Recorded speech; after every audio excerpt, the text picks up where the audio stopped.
Hello, everyone. Gary Ray's here with Remax Integrity and Tim Tyler with Supreme Lending for our update we're going to say our update for June, because remember, we're only a part way into July when we get all the information. But we're here to tell you about how the real estate market has progressed here for the last month. And bottom line, Tim, the biggest thing, of course, on everybody's mind is, has the interest rate dropped? Well, they have. They actually have come down a little bit from, we were heading up pretty close to 8% and came down into the middle sevens. And now we're down into the low sevens, depending on the loan product and how much you're putting down. But well, that's what I've been hearing. So that part's encouraging. The thing that I have been coaching my people with is the prediction of the future, which is, of course, it's guesswork on our parts. No, I didn't bring my crystal ball. But what we think is going to happen is that interest rates are going to adjust rather tiny in comparison to big jumps. We also think that because of our past 6 months performance, that prices are really pretty much stabilized at this point. They may inch up a smidgen or they may inch down a smidgen, but right now they're basically the same as they were 6 months ago. Yeah. And so the average, and I don't want to say average price, the median price at this point here in the Eugene area is about $435,000 for a home. That hasn't moved much. And that's the thing that we need to think about. And when I say the median price, of course, that's where most people are purchasing, and we're looking at homes that are like 3-bedroom, 2-bath homes that are a little newer, like from 2000 and newer. That's where a lot of those prices are falling. That's what I've been saying too.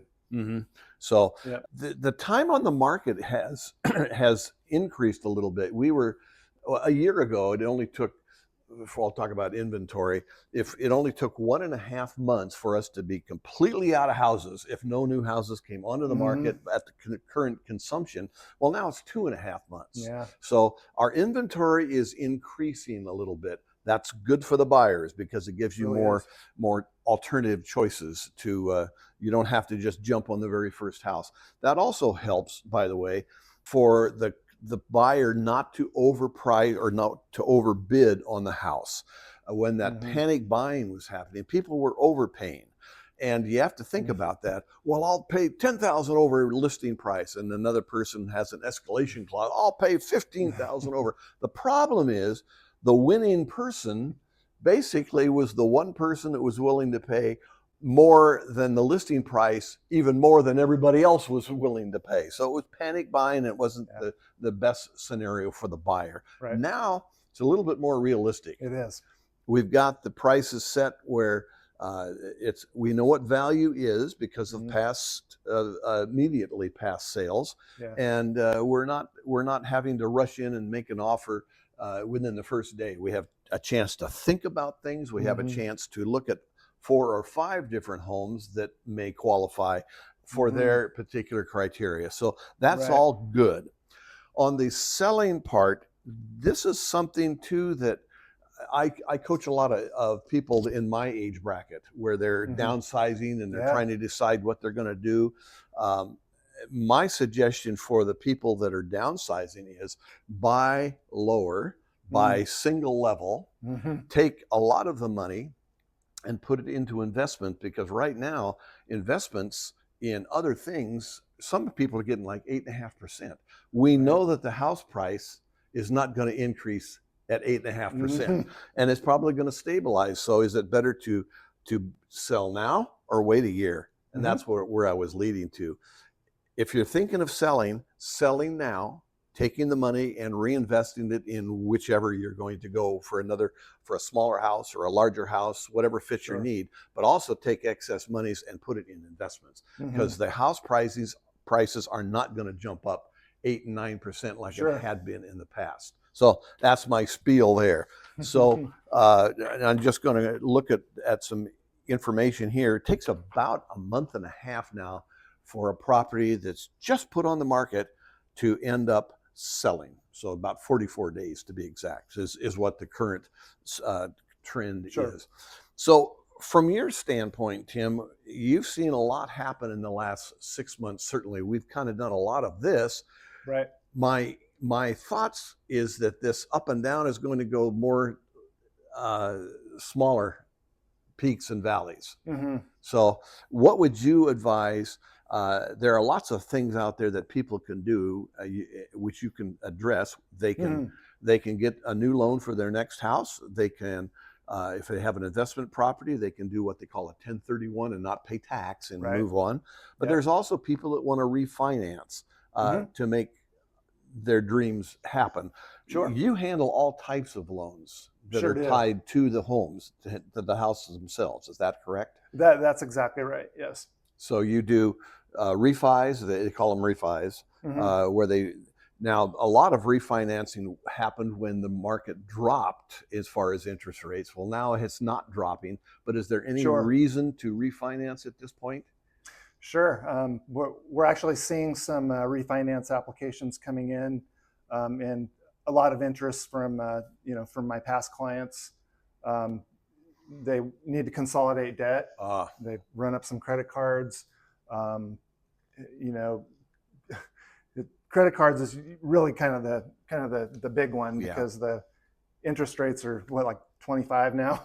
Well, that's on a credit card. So and Tim, that's a 7 doesn't look so bad when it's compared to 25. and that's a good point. That is an excellent reason to refinance. The hard part now, and we all know what the hard part is okay, I got my debt all taken care of, and then you still continue to use your credit cards. That now we've now taken a cash cow from our house to pay off past debt, which is sometimes very wise, as long as we don't reuse the credit cards and build that debt back up again. That's exactly right. And one thing that we do see is, sometimes, well, especially when they were refinancing when the rates were in the 2s and the 3s, that was the ideal time to refinance and consolidate debt or whatever you're going to do, because then you had the low payment, with the lower interest rate. Right now, there's still a benefit because, like I said, 25% versus 7.25% is a pretty big difference. Yes. So it's going to make a huge difference in what their overall monthly expenses are. The thing that I think the consumer needs to realize, and I've said this the last several months, we are just now back into what we call the 30-year average. This is what the 7% is really normal compared to all the years in the past 30. It was only those 4 years of, I call it free money, where things were down, and the young people are thinking, oh, that's the way it's always been. Never again. So the 6%, 7% is pretty much normal. Sure.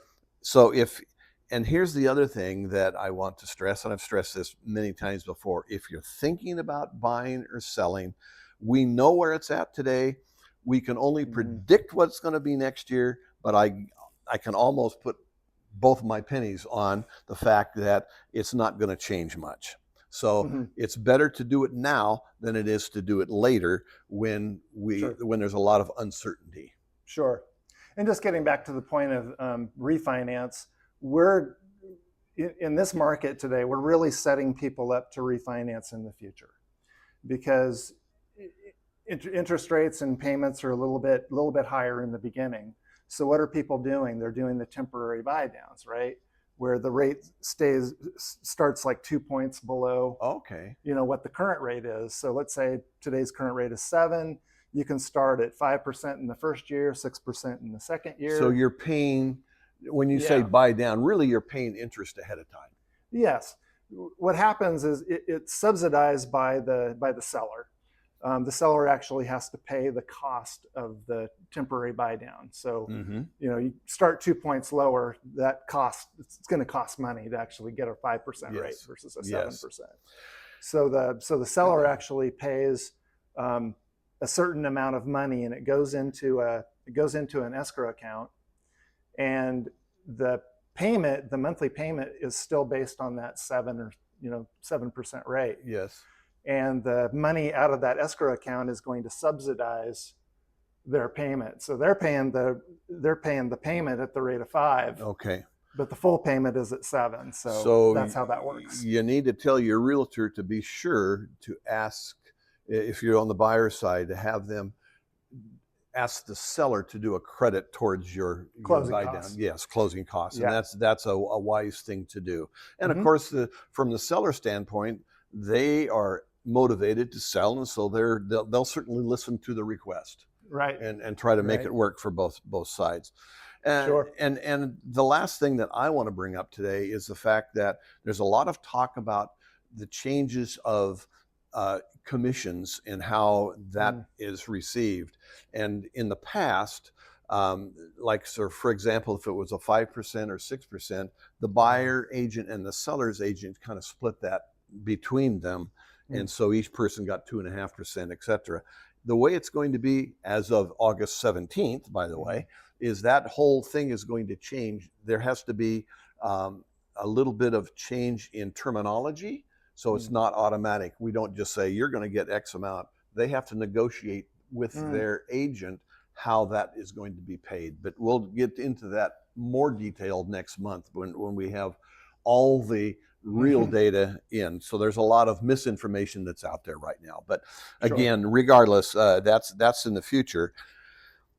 Make sure that if you have children, you want to try to be as settled as possible before September. And so right now is the time to try to finalize that desire to buy a home. If you're in the selling side of it, of course, the big sellers of today are people my age, by the way. It's the people that have had the big homes, their kids are gone, they had this big empty second story, and they want to downsize. The beauty for the buyer is we need bigger space because our kids are growing, and we have an opportunity to have an office in our home because we may be working from home.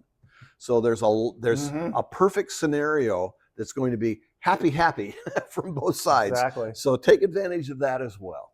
Yeah. Any final comments that you'd like to make, Tim? Well, I think you hit the nail on the head. The time to buy is now. And you kind of touched on it earlier. There's a real good chance you're going to be able to go out and find a house that you love, and you're going to be able to get that house because there's not as much competition. Now, as there's more houses out there. There's more houses out there, absolutely. So don't wait.